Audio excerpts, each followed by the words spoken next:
Welcome, everyone. My name is Shannon Boucher. I'm here with my co-host, Melanie Bennett, for the weekly Canadian Gender Wars Report.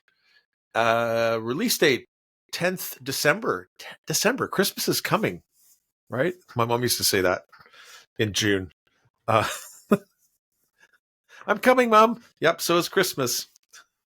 We got a lot of stuff going on in the gender wars as usual this week. We're going to talk about Lisa Robinson, who's a councillor from Pickering, Ontario, who's having some issues with mayor and council.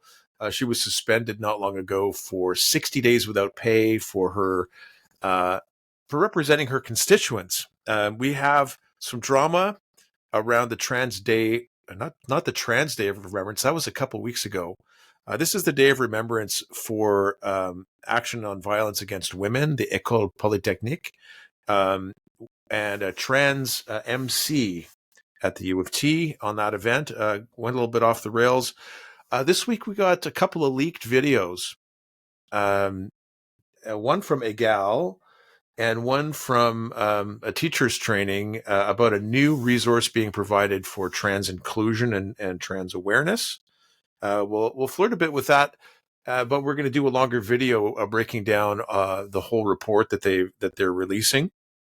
Some queer theory and math class that Josh Alexander pointed to. Rebel News, Peter Menzies, love him or hate him, he's kind of fun this week, pointing out again the 50-year-old Melanie Weishart, professor from York University. It's Melody. Melody Weishart. Melody Weishart. Did I get that wrong? Swimming with 13-year-olds and changing with them in the change rooms, trans-identified male. The Government of Quebec has released the names of the people leading the expert committee on, I guess it's medicalization and trans-affirmation in public schools. So we're hoping for some more insights to come from that in the coming weeks. True North broke a story about the Canadian Armed Forces and menstrual products in the men's bathrooms. And our friend Eva Kurilova, another fantastic article. Eva's writing about school surveys that's York Region again. Yep. In Ontario. And so we're going to cover a little bit there. Melanie, not Melody.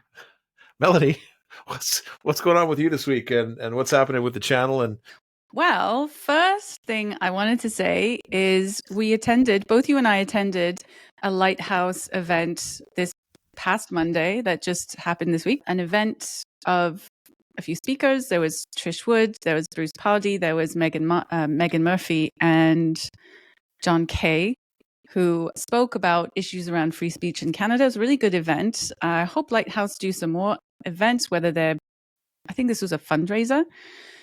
And we managed to meet quite a few people, speak to quite a few people there. So it was nice. So if anyone's listening that I spoke to, it was nice to meet you. Thank you for coming up to me. That was nice to have some feedback.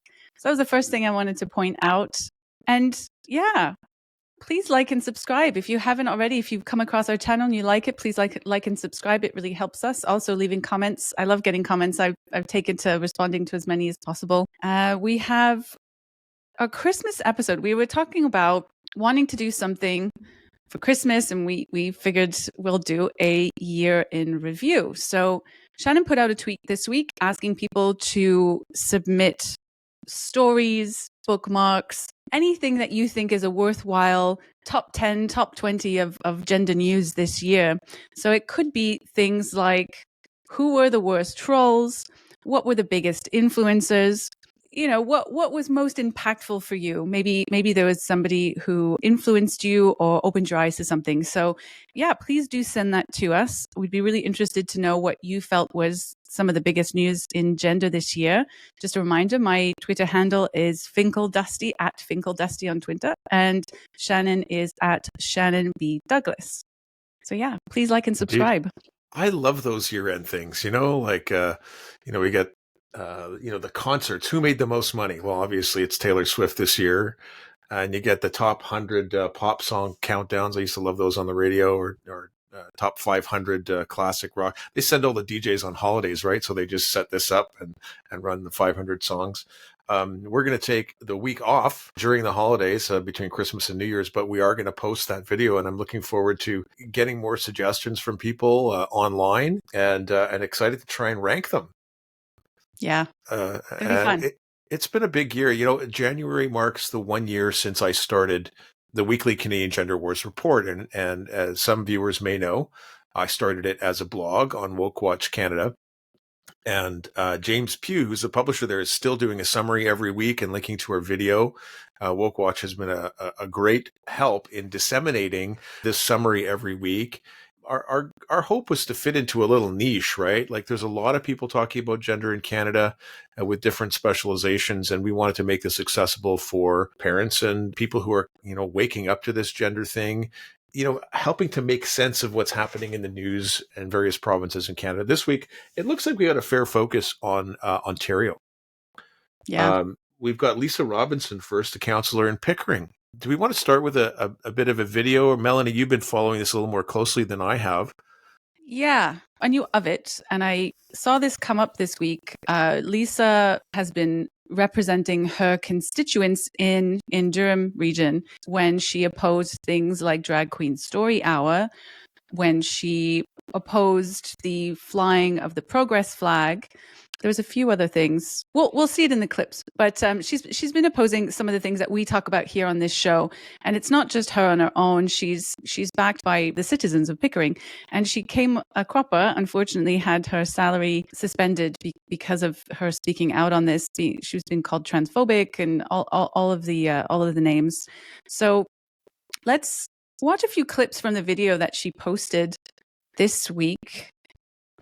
Okay, so all these clips are essentially of a hearing that happened this week. So I'll just go through a little bit. Obviously, we'll link it in the description so you could go watch it for yourself. Yeah, I'd like to have a longer chat with Lisa Robinson at some point. I think she'd be a really interesting person to talk to. I've caught this story a little bit in the periphery a few times, and this really brought it sort of more to the forefront of my mind. I think let's roll it. Let's roll it. So this report flows from complaints we received from Councillors Brenner, Cook, and Nagy, as well as Durham District School Board Trustee Cunningham, as well as other members of the community between May 19th and 23rd, 2023, against Councillor Robinson in regard to her conduct on May 15th, 2023, on the steps of the Durham District School Board office. On that date, May 15th, Councillor Robinson attended a school board meeting, public school board meeting, and using a bullhorn microphone, addressed the crowd gathered outside to protest and announced and read out loud the text of several motions, technically notices of motions, that she intended to bring to Pickering Council the following week. The motions would have the effect of restricting and removing the city's support for drag queen story time. So just to point out, I believe this is the Integrity Commissioner speaking. I just wanted to point that out. An adult live performance is any show, exhibition, or other presentation that is performed in front of a live audience and in whole or in part depicts or stimulates nudity, sexual contact, sexual excitement, specific sexual activities, lewd conduct, or the lewd exposure of prosthetic or imitation genitals or breasts. Definition of a child: any person aged 18 or under. Yeah, so that's the first clip. Just I'm glad she's making definitions here. Definition of a child, definition of age appropriate, definition of family friendly. I mean, the whole. You did a great piece on the Drag Queen Story Hour a couple of weeks ago. Yeah. Well, yeah, that's the thing, is it's not just an artistic performance. Really, it's about the introduction of queer identities. It's a modality or a way into queerness, right? Transgressing society, removing cis heteronormativity, all of these key words here. And I think Council understands this, that it isn't appropriate really for young people. She's opposed to it. As you can see, she's got constituents there. Durham region is a region that has a lot of parents that have been speaking out quite vocally on many of these topics. And so she absolutely does have the support of her constituents.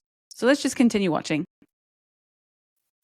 Children of all ages are being exposed to these adult live performances. And whereas to protect children and their childhood innocence from live adult performances. Now, therefore, be it resolved that the Council of the Corporation of the City of Pickering prohibit a person from knowingly admitting a child to an adult live performance. B, not to issue a permit or authorize a person to conduct an adult live performance who will knowingly admit a child. And C, any licensed public lodging or public food service establishment or any premises that has a beverage license who knowingly admits a child to an adult live performance, the establishment or premises is subject to having that license suspended or revoked and being fined. And then to have a copy of this motion to be sent to all through the region of Durham, to all Durham municipalities, the AMO and the FCM. Yeah. So she brought up the childhood innocence here to protect childhood innocence. And as I pointed out a few episodes back, there is such an idea of the myth of childhood innocence being a Eurocentric idea to promote white supremacy, which sounds absolutely like a conspiracy theory, but this is common. I mean, it's all over the academics. And part of the reason to have drag queen story hours, because there's no such thing as childhood innocence. A little bit later in the episode, we're going to talk about this new report that's been released. That's the Trans-Affirmation Toolkit for Public Education in Ontario. And we're going to look specifically at some of the language that they use around heterosexism and cis heteronormativity and all of these words that have contempt for normal and undermine, sort of normal patterns of human relationships. And she's addressing this issue here with Drag Queen Story Hour. Do you have more from Lisa? I want to play two more sections. The next one is the Integrity Commissioner, and then I want to just play the end, the interaction with the mayor. Of Pickering Council meeting. Thank you, and through you, Mr. Mayor. I guess my first question, hello there, Ms. Integrity Commissioner. My first question is, was Councilor Brenner, Cook, or Nagy present at the DDSB board meeting on May the 15th? Through the mayor, the report is self-explanatory, and I am not prepared to go into the details of the investigation at this time. You can answer. I'm sure. No, I if think they were the answer there. is they were here. No, they were not. No, she never answered. She never answered. You just answered that for her. Anyway, No, let's continue, please. So a few times in this video, the Integrity Commissioner, or I believe it's Lisa Robinson, asked the Integrity Commissioner to provide evidence of the claims. And multiple times the Integrity Commissioner, as in this clip here, says, I'm not prepared to go into details in this hearing. You've already got the reports in front of you. The Integrity Commissioner absolutely refused to provide further evidence during the hearing, which I thought was kind of interesting that the mayor then supported that. Then, the question's answered, move on. Yeah, I don't know what the procedural implications here or protocols are. So it's hard for me to kind of make a judgment on it. But it is interesting that we go around in circles a few times. I don't know what the procedure is either. It just seemed a little suspect to me. So I'm going to go to the last. It's an easy question to answer. Yes, I was there, or no, I wasn't. Well, that's just one bit. There's a few times she asked for further evidence of the claims, and each and every time the commissioner says, "No, I'm not going to give you the evidence. You have it in front of you." Just wouldn't share the evidence of the claims in a hearing. To me, like I said, I'm no lawyer, but to me, it seems like you should be able to share that if you've got it, even if a report has been provided. Seems I'm sure the report to must me. be public record, so I'd be curious to see what they actually concluded. Yeah. All right, let's go to the last the last clip, which may need a bit of preparation time. Okay, so this clip is a little bit longer, but I think it's worth listening to. For you to join me in condemning these reprehensible actions. Let us demand fairness, respect, and commitment to open dialogue from our elected officials. Together, we can ensure that our voices are heard, our concerns are addressed, and our community is governed by our true leaders of integrity. Furthermore, I want to emphasize that what is being done to me is not only unjust, but also appalling. I wouldn't wish this kind of treatment upon my worst enemy, to make them unable to provide food and shelter for their family. It is disheartening to witness the depths to which some individuals are willing to sink in order to silence and intimidate me. This level of vindictiveness and cruelty has no place in our society. I don't know if I mentioned it, but she actually had her pay suspended once for 30 days and then again for 60 days a month later. So in total, 90 days. That's 3 months without pay. Just thought I would add that. Let alone in our halls of the government. I denounce all of your behavior for the sake of justice, fairness, and the well-being of all. I am ashamed to be part of this council at this time. Thank you, Councillor. Order, please. Order, please. Mr. Carpenter, it's not appropriate.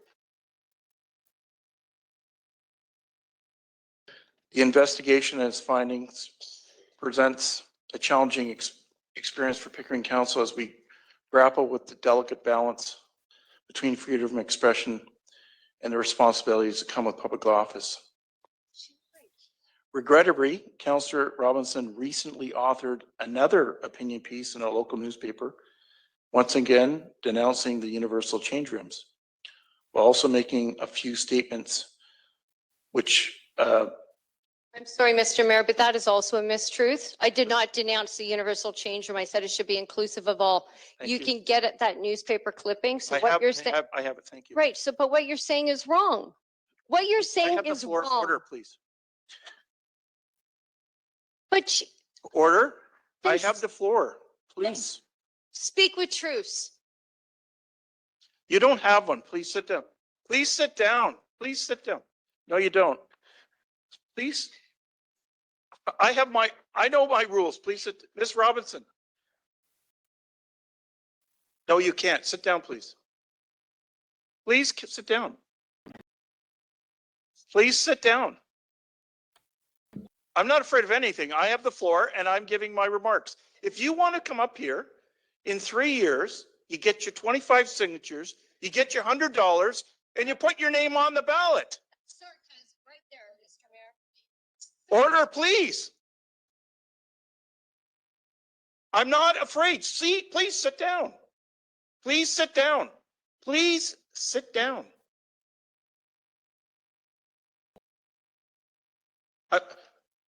Please step away from the microphone. I'm going to continue my remarks. Councillor Robinson recently authored an opinion piece in the local newspaper, once again denouncing universal change rooms. I did not denounce the universal making- change room. I'm sorry, Mr. Mayor. If you're going to speak, then please tell the truth. No, you're out of order because you're not speaking the Councillor, truth. I've given You are lying, Mr. Mayor. You're lying. well, that comment is out of order. And That comment is out of order, and I'm I gonna will take I'm going to that give you back. the final warning that if you don't come to order, you will not be recognized for the rest of the meeting and you will not be able to vote. Right. You've been warned. How come you didn't? You've been rule- warned. Okay, just one moment though. Oh. I would I like to have take a moment of personal privilege, please, Mr. Mayor. And my personal privilege is Mayor Nagy at the last council meeting called me a liar twice and did not denounce it. But yet I say the same thing. And of course, I'm being called out of order. Where is the fairness in that as well? Please. Point of personal privilege. That's not how you pronounce my name. You've known me for a year. Okay, order, please. Ooh. So they conclude the meeting by asking Lisa Robinson to leave. You can watch the full video, but this is a room full of children. Unreal. Well, a couple things that struck me when I saw this was I looked into Lisa Robinson's story a little bit, and I don't think what she's saying is unreasonable.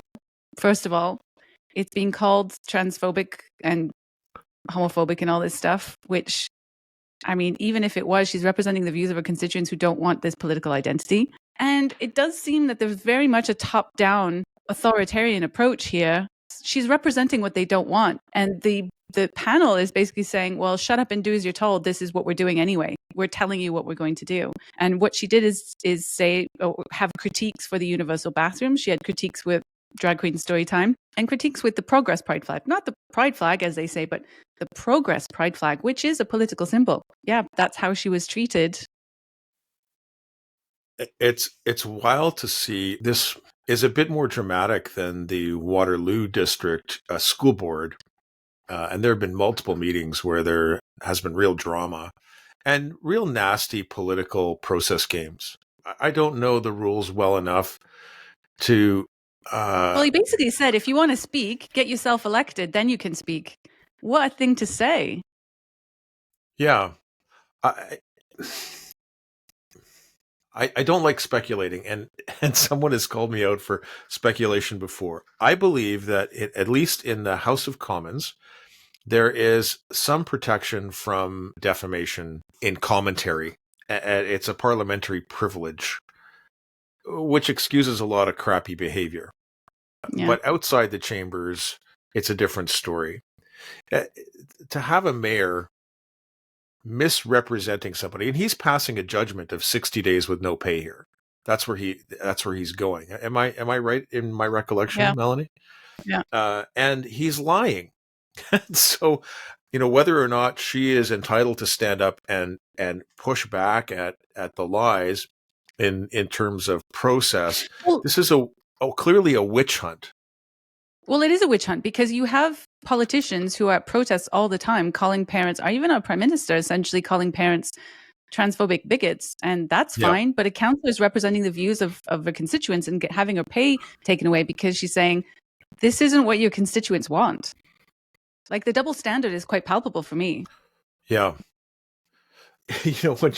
When they were talking about her at the school board with a bullhorn, it reminded me of our friend Joel Harden at the June 9th protest with his bullhorn, right? And how many times they brought out the bullhorns on the other side, and as if having a bullhorn was somehow scandalous. Well, what's scandalous is this person is not towing the party line, is saying this stuff isn't okay. That's what's scandalous. Yeah. Yeah. Wow. Can't have that.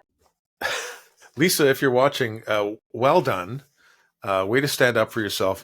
I mean, it's terrible. I empathize with the loss of income here, and courage. But very commendable bravery in doing it, facing those consequences. I felt really personally uncomfortable at how, it's hard to challenge somebody like that in a public setting. It takes a tremendous amount of courage to argue back like that when basically the whole room is against you. So, well done. We need to see more people with this kind of courage in Canada, even if the bureaucratic processes, these mid-level mucky mucks, crazy with their moderate amount of power, are abusing the system and ignoring their constituents. This is an embarrassment to democracy. You hit the nail on the head. These were people, to me, very much came across as people that were drunk with their own power over something, in some respects trivial, but in other respects really important, right? Indeed. But it really, this is what I want and this is what I'm going to make happen, and you sit down and shut up or else I'm going to take your pay away. Like, there is a power drunkenness happening in that. So thank you for posting that, and thank you for your bravery. Absolutely. Yeah. I'm going to allude a little bit to a story that I'm working on. I can't talk broadly about it, but it's something I hope to get more details on in the coming year. Now, I have connections to the commercial construction sector here in Ottawa, and I got wind of a story of a construction project, a commercial one, that happened, I don't know, a couple of years ago, and they put in the gender neutral bathrooms. And there has been such level of complaint and controversy with these bathrooms, safety issues, and incidents reported, that they're having to drop, it's going to be more than $500,000 to go back. And this is in the initial design. New construction, they're pushing these gender neutral bathrooms in these spaces, and that's just the way it is.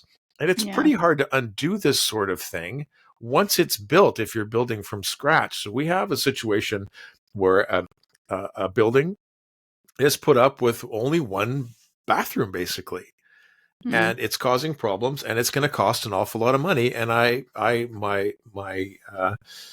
insight is that the construction contractor, the project manager of this, said this is going to cause problems, and he registered his complaints at the beginning, and he was told, nope, you're going ahead with the plan as designed.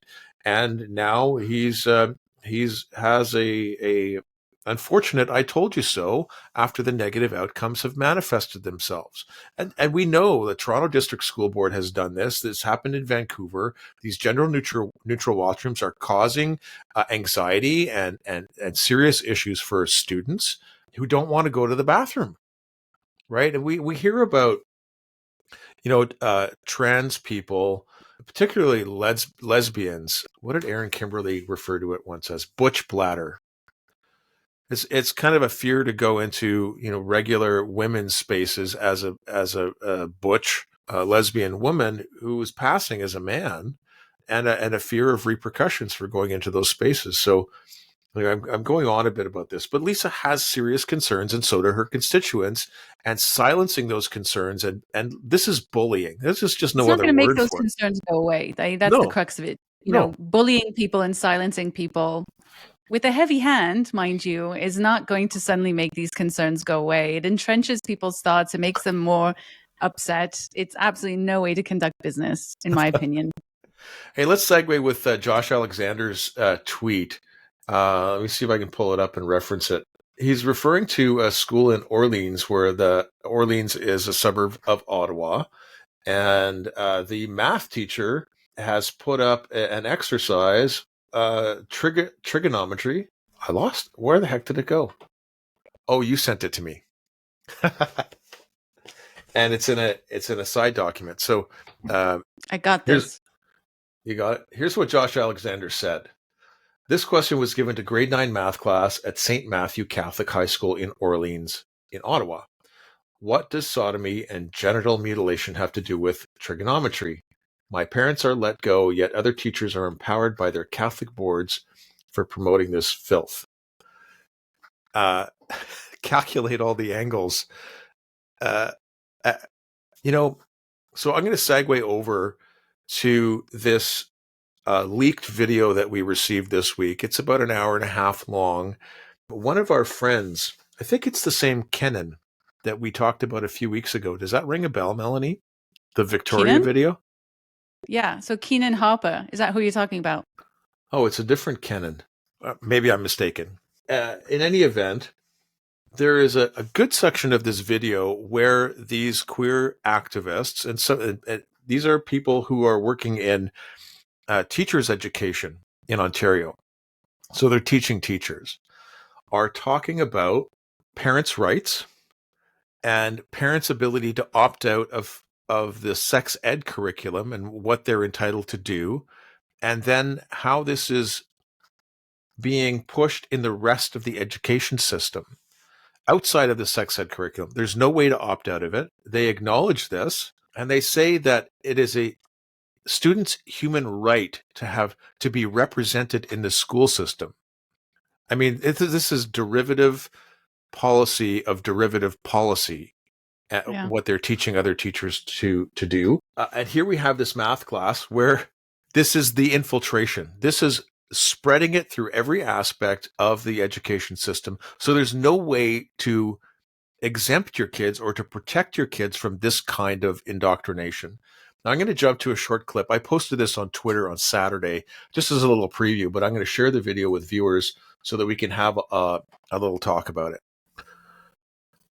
In this module, we're introducing some key terms that are central to building an understanding of gender expansiveness beyond gender binary ways of thinking. And so the key terms are developed in this module in ways that we hope will help develop a deeper understanding of systems of oppression, that systemic oppression that Kenan was talking about, related to gender identity, which extends beyond just a narrow focus on transphobia. Trans-affirming education is not and cannot just be about addressing transphobia, even though that's a very important part of the education piece. So we introduce terms like cissexism. You'll see them in this module explained cisgenderism, cisnormativity, but not only are they explained, there'll be links to accessible resources such as the cisgender privilege checklist, for example, at one point in the module. Other resources we found which we thought would be really useful for educators. One was produced by the Canadian Federation of Students, and it's entitled Challenging Cisnormativity, Working Toward Gender Inclusive Spaces, and it provides, I think, a really excellent starting point for identifying and understanding what cisnormativity is. So there's this emphasis on extending, building understanding beyond just a focus on addressing transphobia, but what are the sources of the transphobia, right? And it's these broader systems of cisnormativity, cisgenderism, cissexism.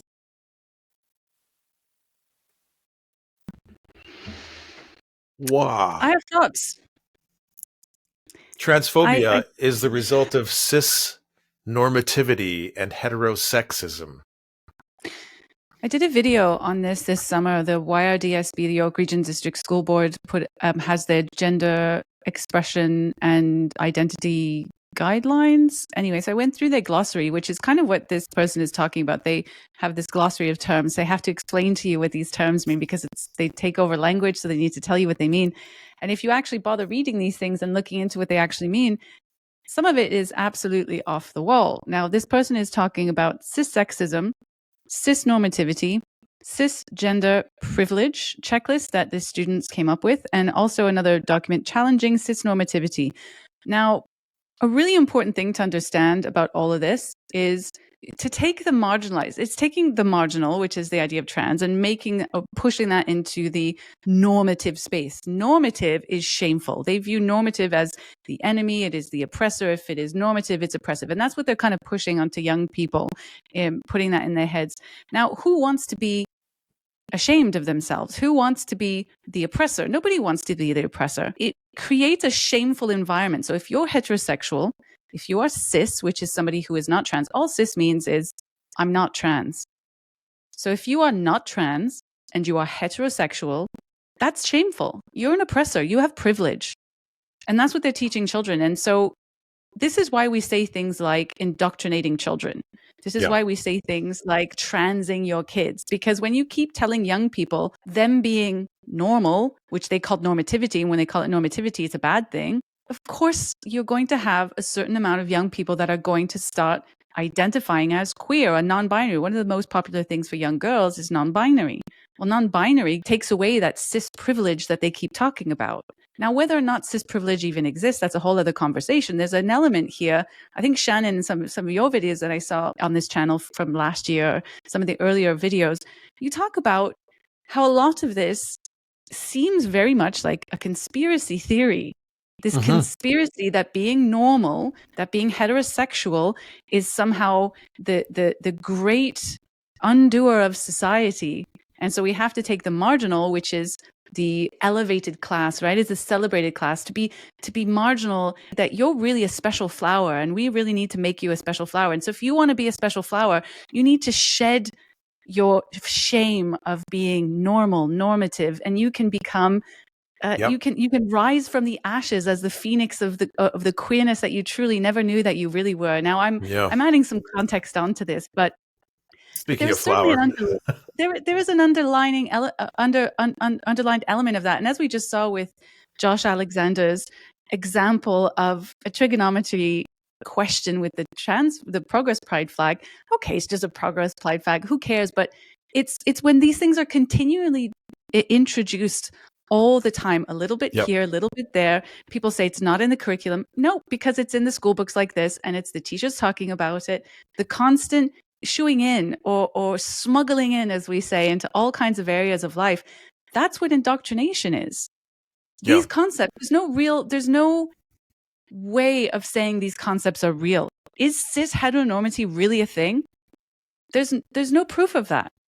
This is somebody's idea. This is, in some respects, a conspiracy theory that me as a cis heteronormative individual am somehow oppressing someone else simply by the fact of my identity.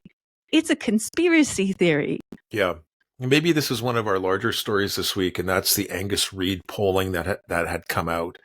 We know that the numbers of people who believe this crazy It's a stuff. religion. It's crazy It's stuff. a cult religion. You can't falsify this feeling of being transgender. There's no way you can prove it. You can't question it because that's just transphobic. Right.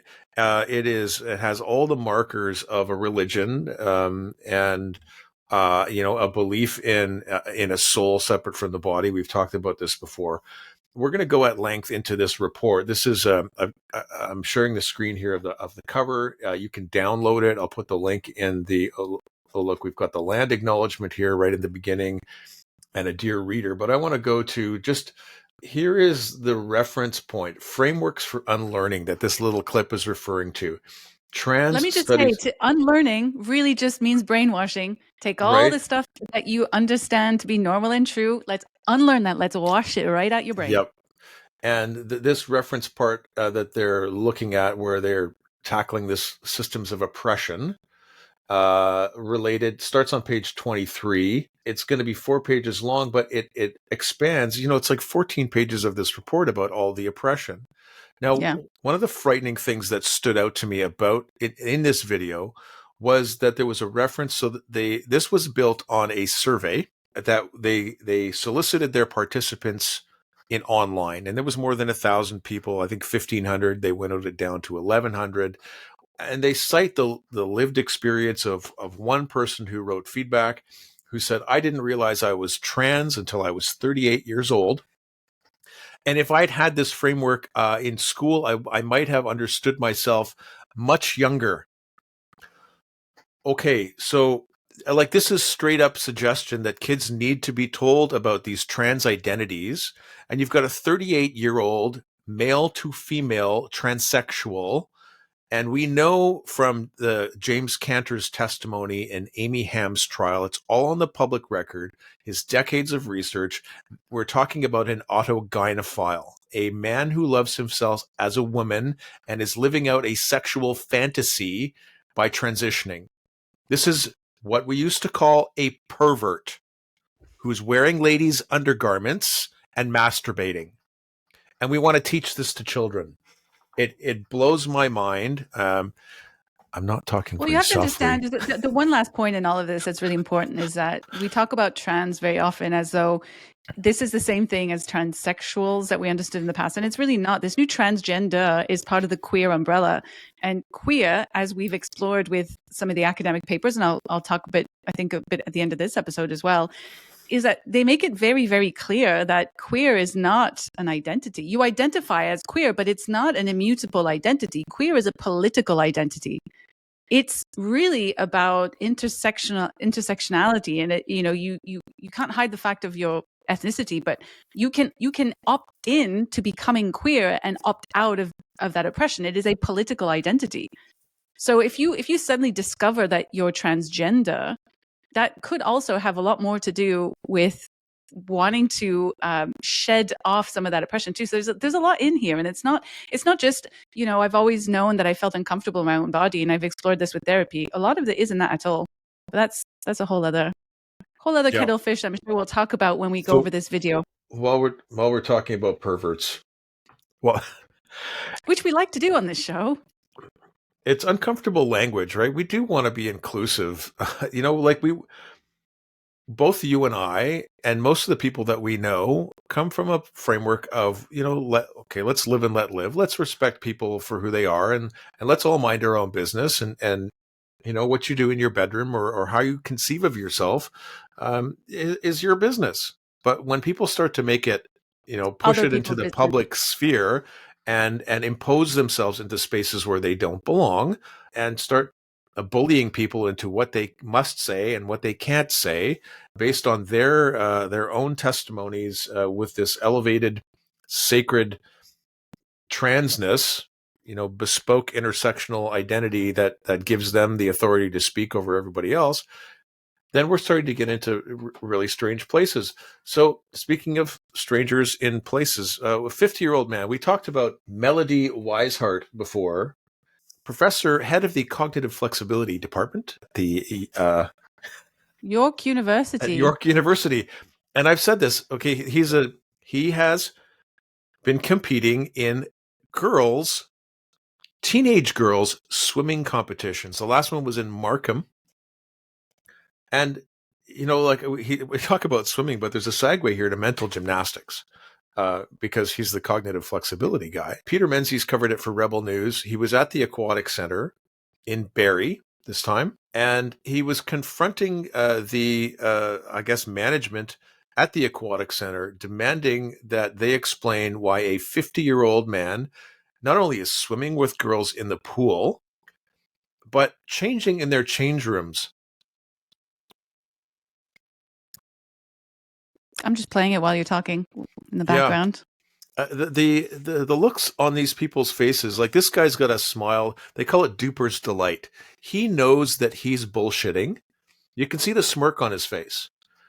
He knows that he's bullshitting. And he's nevertheless saying, you can't film here. He gets caught in multiple lies. He's telling Peter Menzies, you can't film in the Aquatic Center. And then they show a bunch of other people who are filming this swim meet. But Menzies isn't allowed. And the whatever manager from the Aquatic Center is just defending this as if Menzies is the bad guy for asking why a 50-year-old man is in the teenage girls' change rooms.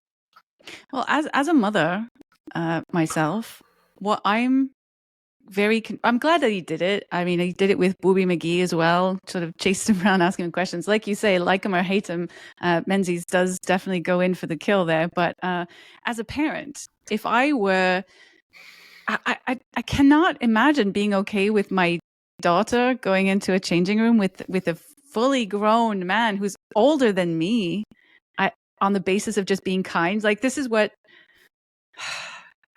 confuses me about this too, is that it's just allowed to happen and defended I mean, okay, fine. You've got these organizations, the swim organization saying, well, we have to do it because of human rights and we accept everybody. And you have, I guess in some respects I can understand the cowardice there, but as a parent, why would you be okay with that? That's what I don't understand. So I'm glad that this gets exposed. I can't imagine being a parent. And what do you tell your kids? Where do they change? Right? I wouldn't let them change in that change room. I would be having them change in the car, or I'd be wrapping them in a towel and putting their snowsuit on the way out, and going nowhere near that space. Well, by the way, he's not winning. That's what I was going to say. He's not very good against 13-year-old girls on top of that. It's one thing to identify as the opposite sex, but it's another thing to identify as a 13-year-old. Like where? Well, to be fair, he's not identifying as a 13-year-old girl. My understanding is that age is not a factor in these particular races. So it's in your category. Like, it's to do with his category. So he's just not a very good swimmer, basically. I think that's the long and the short of it. Find something else to do, Melody. Yep. Yeah. Not very good. Well, at least Leah Thomas? Yeah. He's not competing in swimming anymore. Riley Gaines has received a $1.2 million award. And the rest of the swim team says that if this guy tries to compete, the whole national team's not going to swim.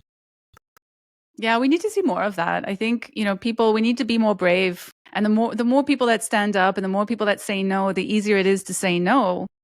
The first people who stand up against insanity like this, they take the brunt of it. But that's already passed. That's already happened. Mm-hmm. More and more people are willing to stand up now. I think all it takes is some brave individuals to make that step. But do it.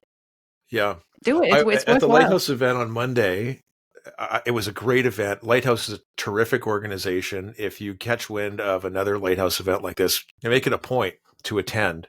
I was chatting with somebody who said, and I'm not a sports guy, but here I'm in the middle of a couple of sports analogies. Someone said, Canada just hasn't figured this out. It's like a player on the field, on the sports team. The penalty whistle has been blown, clearly, but you've still got one player running the ball down the field. And that's Canada right now. We have not got the message that this is toxic. It's harmful. It's actually harmful to especially children and to the rest of society. It creates dangerous situations. There was almost a year ago, Janae Wright in Nanaimo escorted a peeper out of the Nanaimo Aquatic Center change room playing, I don't know, similar games to this, changing as or claiming to be a female in a room with young girls. This guy might have made contact with the door on the way out. I'm only speculating, of course, but she escorted him out, and the threat was that she was going to get arrested for assault. No consequences for this guy at all, and it came out after the fact. Redux magazine broke the story that he was a confirmed child sex offender, a registered sex offender who had changed his name and gender identity to skirt detection. And here he was peeping on kids again. This is deeply wrong. We need to realize that obviously not everyone who's suffering from gender dysphoria is going to be a predator. But unfortunately, when you create an environment where this is celebrated to the level that it is, people who actually are predators are going to use that as a cover. And this is happening more and more and more. And unfortunately, what comes of that is when there is a backlash, that previous acceptance of people who are suffering from gender dysphoria, there's probably going to be a backlash and a lot of hatred towards those people, even the innocent ones. And so this is not victim blaming, but this is saying you're kind of creating the situation that you're saying you're trying to avoid by calling everyone transphobic, by making all of this inclusivity stuff, by not understanding the impact that you're having on society, blaming everyone else. Eventually, you're going to bring into society, bring into normativity, the hatred that you're so desperate to try to shake off when that hatred didn't exist. So, I mean, I hope the backlash isn't too severe because there are innocent people in this. If there are no authorities, you know, we have a social contract. We are going to we live in a state that has the monopoly of violence and enforcement, right? That we have the police, we have the courts, we have, and we expect these institutions to do their jobs. And we agree to abide by the rules in society, and we pay taxes and we buy into those institutions. But when those institutions can't protect us, or if they can't protect, like, a society will stand to protect girls and the safety of girls over anything else. If our institutions that are the monopoly of enforcement and violence in our society aren't going to enforce the laws that protect girls, there is going to be, I'm making a prediction for 2024, there is going to be a dad who is going to act out. And someone is going to get very, very hurt. At the moment, what's stopping this is that this act would be considered a hate crime. But if there are girls who are being assaulted and compromised because of these kinds of policies, someone is going to act out, and it's going to be ugly. And if the state's not doing that job, then it's going to fall to the hands of vigilantes. That kind of thing escalates too, right? The more you shut it down, the more it escalates. Yeah, that's what I would like to not see. And I think that's part of the point of making these episodes, is to help people do something about it so we don't get to that point. That would be ideal. Yeah, you said Nazi. I'd like to not see Nazis. Sorry. I would like to not see. We'd rather, you know, one of Jordan Peterson's predictions in 2016 around Bill C-16 was that when the left goes too far, the actual far right will rise up, and we're in a precarious situation here. All right, so Government of Quebec appointed its panel. It's a 3-person panel. We don't have a lot of details right now, but we're hoping for a systematic evidentiary review in Canada. And the conflict and controversy in Quebec, particularly about schools, has given rise to the appointment of a special panel to look at the issue of gender identity. 3 people have been appointed. Just Add 7 gave a rundown of who those people are. There was a backlash this week from a coalition of LGBTQIA rainbow organizations about this panel because there's no representation of trans or LGBTQ plus on this triumvirate. But we don't have a lot of detail about what their position is going to be. I believe that they're going to be then hiring or putting together an investigative or a task force from these appointments. I want to do something a bit more fun, or if you can call it fun. So the Canadian military, speaking of authority, the Canadian military has decided that its bases must have menstrual kits in the men's bathrooms. We're queering the military. We are queering the military. I find this very interesting because I can see, obviously it's done because we're trying to be inclusive and trans men menstruate and all this. But if I were a properly authoritarian, dictatorial, and aggressive nation looking at Canada saying, I wonder if I could take these guys. If we keep promoting this sort of stuff in the military, I just don't think it's helping Canada look strong as a nation. This is why I thought this was interesting. Anyway, so we've got some menstrual products in the bathroom, and there was some in the policy they were talking about needing lids, and it seems kind of innocuous on the surface, but like I said, these sorts of policies end up having consequences on the international scale.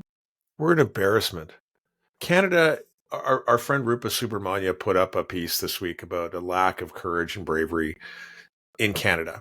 We are too polite, and because we're too polite and nice, we're being taken advantage of.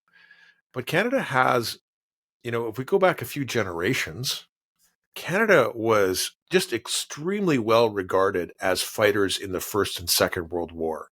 We were known for our bravery, our courage, our commitment, many lives lost for the sake of freedom.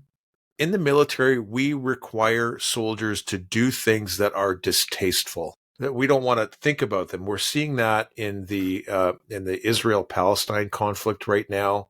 It's very distasteful and hard for us in the West to see the bombing of Gaza. But to fight a war... If you have a soldier, I think this is the Air Force, but if you have a soldier that can't face the fact of their sex and can't have it talked about and needs to go to an opposite sex bathroom to save them from the dystopia in their head, what is that person going to do on the battlefield?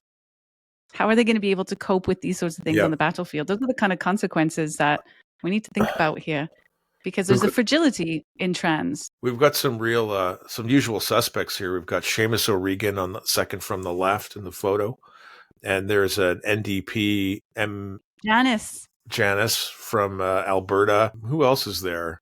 Randy Boissonneau. I spoke about him a little bit when I gave my talk in Windsor about the comprehensive sexuality education. I think he's involved with the conversion therapy band. He's part of, I can't remember the name of this NGO now off the top of my head, but he's part of an NGO that sort of, I think around 2018 or something like that, 2019, got involved with the conversion therapy bill here in Canada. So there's some links here with Randy and the conversion therapy bill that passed. But yeah, some interesting links in this photo here. Yeah. There's definitely some queer theorists. There's some people in what I would call the inner, not the inner school, we'll talk about it later. The inner sanctum. I've got a graphic. The kind of the inner sanctum, yeah. So the power force behind some pushing of this queer theory stuff, really. I like Seamus O'Regan. Before all of this stuff, he's a fellow Newfoundlander and a TV personality and an out gay man, and gays and lesbians went through an awful lot in our society to achieve recognition. And it's really disturbing to me to see people like Seamus defending queer theory and ignoring the impact that it's having on kids who would ordinarily or otherwise grow up to be gays or lesbians. And this affirmation model in the schools and this stigmatization of cis heteronormativity or cisgenderism is increasingly being understood as transing the gay away.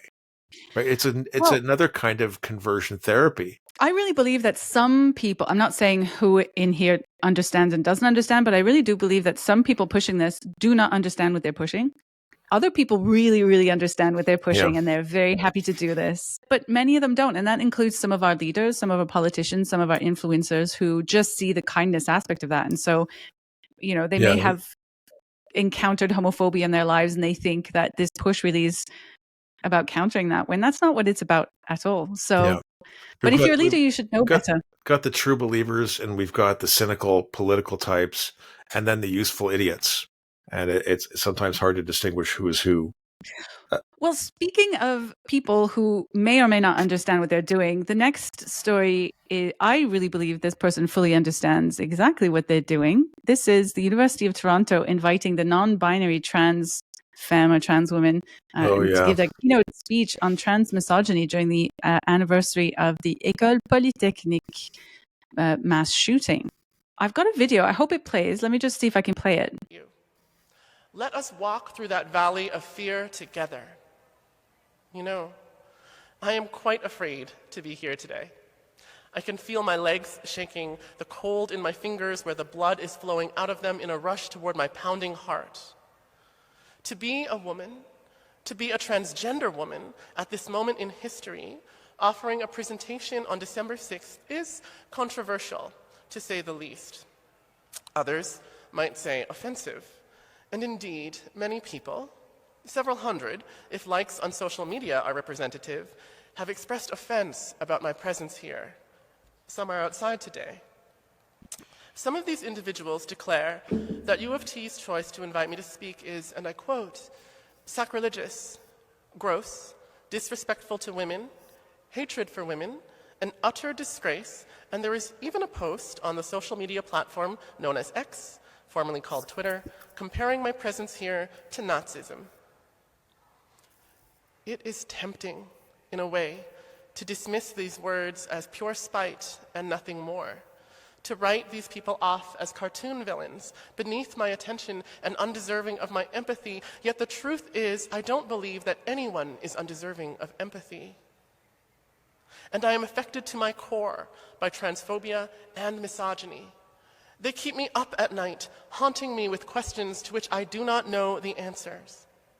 And though the valley of fear continues to open wider and wider within me, I cannot shake my unyielding belief that it is only through empathy and compassion that a lasting solution to violence and hatred can arise. Fear is the beginning of dehumanization. I cannot help but suspect that when... Wow. Oh. He went on to a long victim poetry. Well, what... I did not see that coming.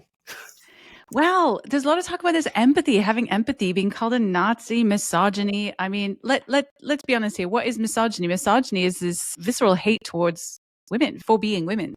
Now, you're not a woman. We had Trans Day of Remembrance 3 weeks ago. Pardon me, but fuck off. This is the colonization. These people are colonizing schools. They're colonizing our municipal council. They're colonizing our women's bathrooms and women's sports. This man is taking over a women's memorial event. Yeah. And he's not talking about violence against women. He's talking about his own victimization. Yeah. I'm not talking in my calm and nice voice very much this week. But you're right. You're right. Yeah, this person is using a memorial for a mass murder of women because they're women by a man who hated them because they're women. I guess original incel in the late 80s, I think it was, to complain about not being accepted for his womanness. Yes, it's terrible. Watch out for this person. Unreal. What's next, Shannon? Well, the last one is Eva Kurilova. Eva posted that she's going to be in Ottawa. And so me being in Ottawa, I'm very excited about this. She has contributed to a book that a couple of others, Heather Mason has contributed to, and Coach Linda Blade. And there's going to be a book launch. And as I understand, Heather is hosting an event in Ottawa in January, and Eva's going to be coming to town. I know that because I got that in an email. But Eva also put up something on December 6th. Canadian schools are asking kids about gender identity. And we're just going to pick through this. I'm going to put it up. Now, it's not a new thing that schools are asking about gender identity. They need to know what kids' pronouns are so that they don't inadvertently violate their human rights. Eva looks at one of these surveys, 2021-22 York Region District School Board Student Survey, asked a similar set of questions, prompting students to accept the idea that they must have a deeply felt sense of identity on the gender spectrum, and then asking them what it was. So, okay, this is what I did a video on this summer. I did a video explaining the glossary from the YRDSB's gender expression and identity policy. And I just want to help readers or watchers understand that their explanation of transgender, or cisgender rather, in the glossary was, if you conform to the societal expectations of your sex, then you are cisgender. Well, let's just go over that again. If you conform to the societal expectations for your sex, so if you're a feminine girl, then you're cisgender. What that implies is if you're not a feminine girl, if you're a butch girl, if you're a tomboy, then you're trans. And the whole document is kind of like that. And so it takes an ultra queer theory view of sex and gender. And they really talk a lot about terms like cis sexism, cis normativity, cisgender, all of these terms. And they really emphasize that all of these people are extremely oppressed. There's all these systems of oppression. There's whole sections about systems of oppression, so it's really about shaming. What I got from it is really about shaming people for who they are. And what queer theory does is you can't opt out of being a Black person. You can't opt out of being Chinese, but you can sort of opt out of being normative, cis heteronormative. You can opt into being queer. That's what this survey is. It's how effective, and this is my interpretation, how effective have we been at getting you to opt out of normativity? Yeah, we saw that from a survey from New Brunswick. The student population in New Brunswick we talked about a couple of weeks ago, where I think 23% of students identified as in some way gender non-conforming. So whether it be gay, lesbian, trans, non-binary, I don't know, fish gender. We're going to look back at this one, fish gender, plant gender. But that's the point, because you can opt into it, right? You can become queer. Queer doesn't mean much of anything. It just means I'm not cis heteronormative. That's what it means. And you don't have to present in any way, shape, or form, although you might get questioned if you're not making an attempt to be a little bit queer in presentation, as in queer as in strange. But I think the most common queer person is a heterosexual woman, because it's just it's something you can identify into that shaves off all of that shameful oppression that you have, especially if you're white. I may have mentioned this on the show before. I've certainly shared it with friends, and it's not a secret. 20 odd years ago, I did a couple of certifications in clinical hypnotherapy. Now, I never practiced, and I studied this under an umbrella of a sort of set of practices called neuro-linguistic programming. And if you know who Anthony Robbins is, he's this, the 90s motivational guru guy he's still around. He was an early master trainer of NLP, and he rebranded it and called it neuro-associative conditioning. And so I did a couple hundred hours a couple of times in this area of study. And part of it is the study of how people influence each other or can be influenced. One of the things is very simple. I don't know if this book has been banned or not, Green Eggs and Ham, Dr. Seuss. If you accept the presupposition in the question by answering the question, then you've been unduly influenced. So let me unpack Green Eggs and Ham. Sam I Am says, would you like them here or there? Now, the presupposition is you're going to have them, right? This is a double bind question. You're going to have them here or you're going to have them there. The presuppositions of the nature of reality, here is what Eva is talking about. If you can believe it, the survey gets worse. Do you identify with the gender you were assigned at birth? The presupposition is you were assigned a gender at birth. Well, even more than that, the YRDSB in the document, in the policy document, they don't just talk about assigned at birth. They talk about coercively assigned at birth. So the presupposition is that you were coerced into the sex you were assigned by the evil doctor and your parents. Yeah, well, actually, when you look at these, and I've written about double binds, basically mind control or undue influence before. The Kafka trap is another example of this that a lot of us have become aware of and talked about. There is no way out of this problem. You're going to accept that a gender identity is a real thing by saying, yes, I was assigned male at birth, and I'm a male, or I was right. These are deeply psychologically manipulative tools that are put upon young children who have no cognitive defenses against these kinds of mind control techniques. And that's not an exaggeration. Part of studying NLP and this tactics or strategies of hypnotherapy is to also understand how undue influence is used and to understand the ethics of using these kinds of tools and techniques. All of queer theory and all of wokeism is predicated on mental manipulations. It is deeply, deeply toxic. And they give you no choice. You're going to accept this or you're a bad person. It's baked into everything that they do. Speaking on that point, I don't know if it's too early to do this, but I could move on to the last section of our chat today. Just quickly go over. Yes, please go read Eva's article. It's a really good article. But we could sort of finish off by talking about the paper that I mentioned last week. I'm not going to go into a whole lot of detail, but you were talking about the manipulation tactics. Let me just bring up something here. The reason these papers are important is because they have quite a lot of influence. And a lot of this influence in intersectionality, critical race theory, queer theory, a lot of these social justice topics really they very much come from the top down. So this is what I was talking about earlier. You have this inner circle, and the inner circle are those who have influence, who want to maybe take control of something. That could be, for example, a publication that decides that it wants to disseminate more critical social justice for whatever reason. So they're only going to accept papers that mention it or have an element that takes that into account, for example. But with the papers that you might read, the academic papers, these are pretty much this is the inner school, right? So these are the people who kind of make or turn the ideas into an actual theory or doctrine. And so this is where all of this critical theory comes from, this queer theory comes from. It is from the academics. And they really understand in very intrinsic detail exactly exactly how much to talk about, how to talk about it, how to disseminate, how to write about it, how to put it into policies, how to then get other people to adopt it. And what we see on the ground is under here, this outer school.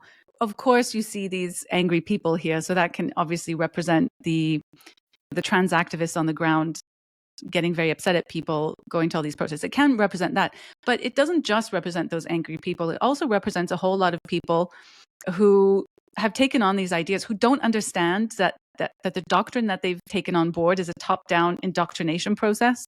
So that could be a parent who discovers whose child has told them they're trans and they want to be kind, and so they decide that they're going to go with it, and they do love is love, and trans women are women. They do all the mantras, and they don't understand that where that's coming from influence the way that they think. And a lot of people are in this category now, especially in Canada, who don't think too deeply about it and think this is just about being kind. So this could be just teachers who are just trying to be kind in the classroom. A lot of people are in this outer school. Now, I focus my attention personally on this inner school because I think this is a source of a lot of the trouble. And even though some of these papers may not necessarily get a whole lot of views, they influence a lot of people. For example, the last time I talked about a paper, I think it was a week before last, I talked about the Drag Queen Story Hour defense, I suppose, by Harper B. Keenan. He was part of the academics doing the SOGI dissemination. So he does actually have quite a lot of influence. The other most recent paper that they had on the actual SOGI website at the UBC was this methodology as pedagogy, trans lives, social science, and the possibilities of educational research. So this paper is actually aimed at Americans. It's not aimed at Canadians. I brought it up because it is Keenan, our friend Harper B. Keenan from the UBC. But it's the content of this paper as well, the inner school ideas in this paper that I thought were particularly interesting. I'm not going to have time to go through everything, But I just wanted to go through some of the things in here. So the paper is generally summarizing that trans awareness is on the rise, that there's a lot of pushback against that rise. And a lot of it is phobic, transphobic, all this stuff. And that because of that, there's an increase in interest by the educational researchers and educators to then start becoming or introducing this into the classroom to prevent some of this rise in transphobia. So that's kind of the point of the paper. Here's a quote here. Although the targeting of trans people has dramatically intensified, gender surveillance and regulation are hardly new. So this gives you a tone of kind of how he goes on in this paper. By the way, Harper Keenan writes pretty well. So if you're interested in understanding the ideology behind what's coming down to the regular people, he's pretty good to read. This is just setting the scene, explaining to you that we've been really critical of trans people for a long time and trying to indoctrinate them into becoming not trans, basically, or heteronormative. Nuts. So the paper does point out that the term transgender was pretty much only coined in the 1990s, even though the whole paper is about the history of being transgender. And the assumptions here are that trans people have always existed. It's always been a thing, even though it was only coined in the 1990s. And it sort of starts off with a history of how transgender has been rejected by society. A lot of that, it comes from this post-World War II pre-World War II eugenics movement. So this was a thing. There was this idea that to make people conform to what was viewed as the height of civility with the eugenics movement. That was a thing.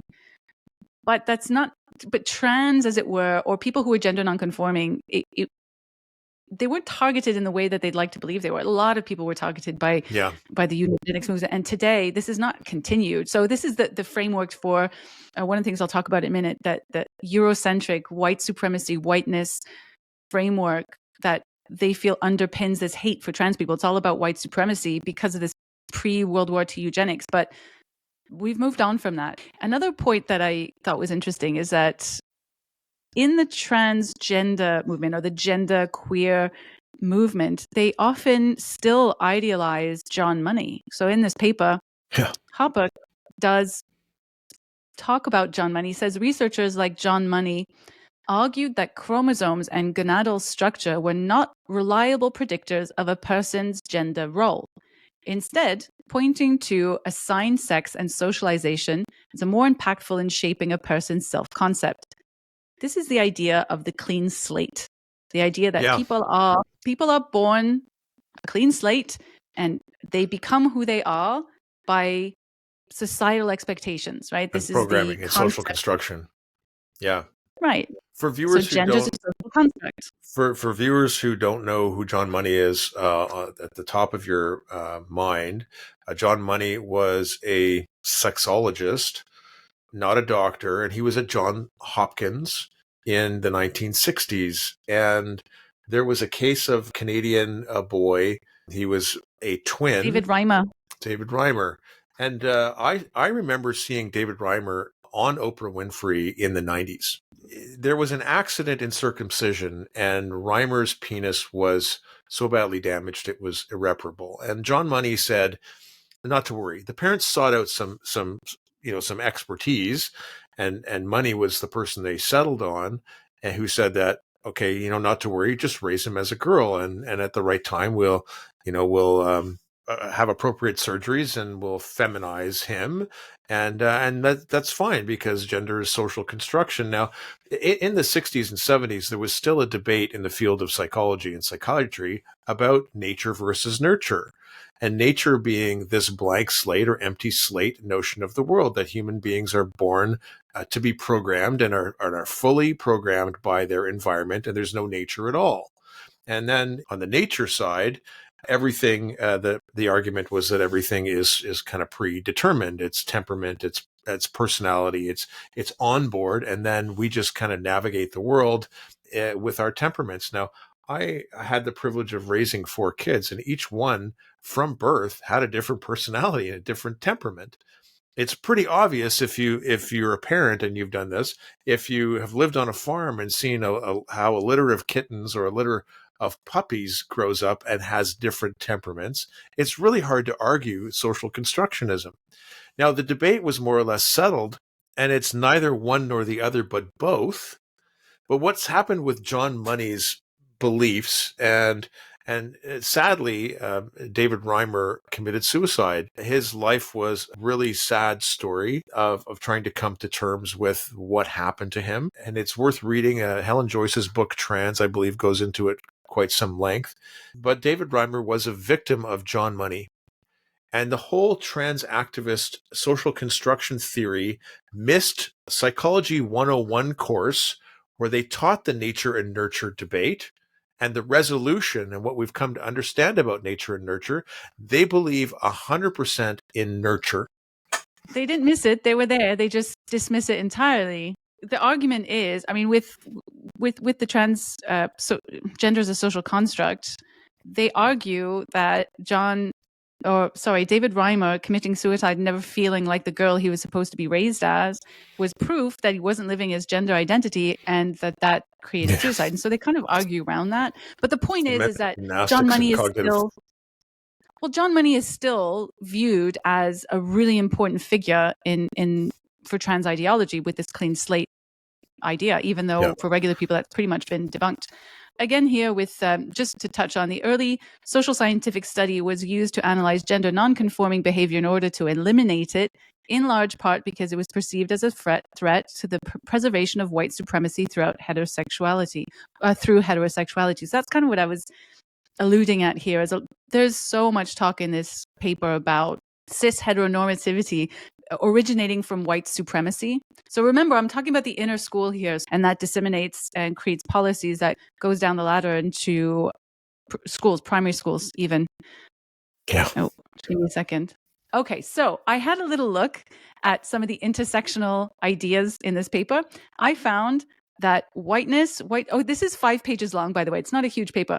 So whiteness, white supremacy, Eurocentric, imperialist, these words came up 13 times. Transgression only came up once, which I was kind of surprised at. Transgression really talks about queerness as a political identity. Transgressing is the political aspect of that. Cis, heteronormativity, and normativity came up 17 times. Colonialism came up 7 times. Liberation only 3 times, which I found kind of surprising. But oppression came up 5 times. So this whole paper really is based on the idea that, like, as we were discussing in this episode, you essentially choose to become queer because you are shedding the oppressor, that Eurocentric white supremacist oppressor in society. I'll just pull out one example because quite a few. So here they say, it's crucial that educational researchers seeking to study gender are aware that 1, Eurocentric ideas about gender have been made justifiable through academic research and scholarship.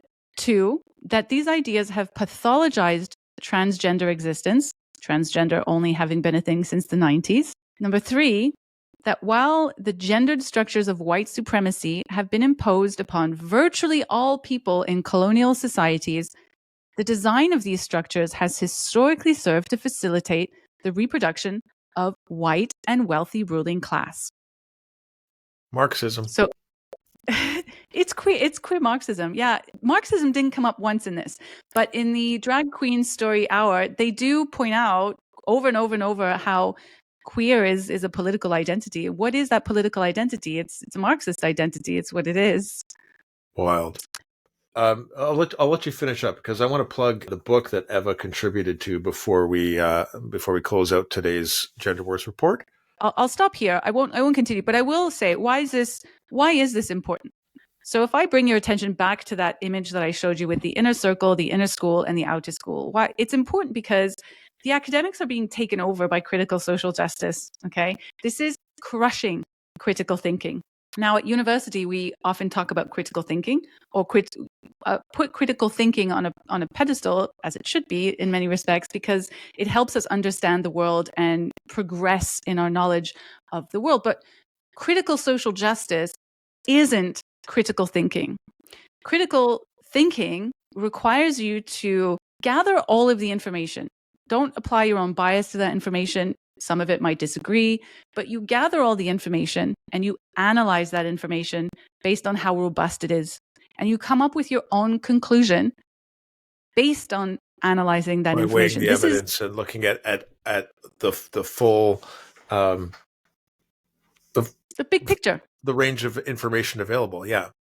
And be prepared to change your opinion based on that information. That's what critical thinking is. And that's how I was educated in the UK. I wasn't educated in Canada. So I think this makes a bit of a difference for me to be able to see this. But that's what critical thinking is. And it's a skill, and it's not really obvious because we do have bias. Critical thinking is a skill that must be learned and practiced over time. And you must be willing to change your opinion based on what you see if the evidence is strong enough. However, critical social justice, despite having the name critical in it, is not critical thinking. What it does is that it starts with an answer. Now, that answer is white supremacy is the controlling, cause of, yep. is the cause of everything. It's Cis like heteronormative is the cause of everything. So it already has an answer. That's what the critical is. What they mean by critical is that you criticize something until you get it to fit into the answer. They're putting the cart before the horse. Yep. So you start with the answer and you make things fit into the answer. And those things that cannot be confirmed by your answer, they're dismissed outright. Or they're manipulated and bullied out of existence, right? This is why we have this cancellation culture, because anything that doesn't fit within the paradigm, within the accepted presupposition of existence, as I was talking about earlier, must be silenced. It justifies extreme censorship. Precisely. So I just wanted to make that point here. So this is why I take a particular interest in the academics, because I think they have a really important role, even though most people don't necessarily understand that these ideas can be very, very, very powerful. And if we understand where they come from, we can address the problems better. So yeah, go read his papers. They're quite entertaining. I'm just going to share I referenced Eva's Substack. She's got a short article, upcoming book launch and prison protests. Come meet me in Ottawa. I'm glad I'm here. Maybe I'll reach out and offer to host an event. We can see Heather Mason here in the photo and a bunch of other people. And the book is called Women's Rights, Gender Wrongs, The Global Impact of Gender Identity Ideology, published by Women's Declaration International, WDI. It explores the diverse ways that the global spread of gender identity ideology has affected all aspects of women's lives. Now, that book was released in October. You can get that already if you, I'll put a link to the book, and they're going to be promoting it when they're in Ottawa in January. Any last words this week, Melanie? My last words really are just, we would love to hear your stories. I would love to know who is the biggest, well, I think you asked, Shannon, who is the worst trolls? I definitely want to know who are the worst trolls, who are the biggest influencers. We're doing a 2023 review, so I would absolutely love to hear from everybody what they think should be on there. And again, please like and subscribe if you enjoyed it, and leave a comment. I love getting comments. Yes. And if you have, I was happy to talk to an anonymous leaker this week who shared a couple of videos with us about what's happening in the education system. We protect your confidences, and we'll hide the identity of sources as requested and make sure that we protect you. So if you have insights as well, how gender wang is affecting an institution that you're connected to, we'd love to hear. We'd like to expose it. Thank you for our new subscribers and the likes this week. And I hope you tune in next week to the Weekly Canadian Gender Wars Report. Have a great week. Thanks for watching to the end. If you liked this episode, try clicking on one of the next ones. Go on, click it.